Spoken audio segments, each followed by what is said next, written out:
Bale, ang kakailanganin natin sa paglagay ng grout is ABC grout na bibili yan sa hardware, sa mga suking hardware or sa Shopee. Mas makakamura kayo kung sa Shopee kayo bibili kasi may free shipping naman sa Shopee. And then scraper, meron din yan sa hardware, meron din sa Shopee. And sponge. Yung scraper, pwede dyan, kung wala kayo nyan, at ayaw nyo bumili, pwede rin naman ang tsinelas, yung gomang tsinelas.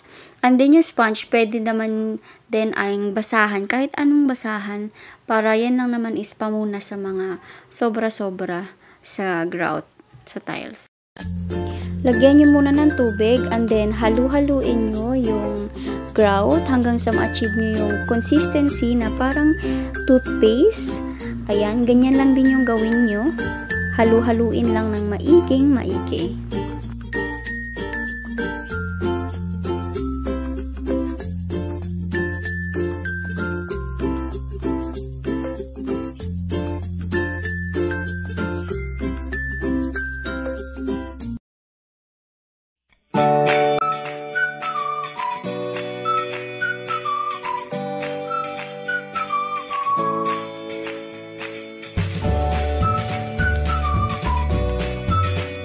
After nyo maghalo, at na-achieve nyo na yung consistency na parang toothpaste, and then saka nyo nalagyan yung bawat space ng tiles even sa gilid, kagaya nung ginagawa niya.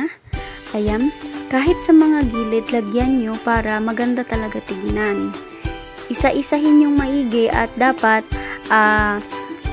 isiguraduhin nyo na yung bawat space is lahat talaga ay nalalagyan. Kasi minsan, yung akala nyo nalagyan nyo na, yung pala hindi pa, may mga butas pa yan na konti. Kaya, make sure na maiging tignan mabuti. Kung baguhan pa lang kayo sa channel ko, please don't forget to subscribe and click the bell button para lagi kayong updated sa ina-upload kong video. Again, thank you so much for watching. Bye!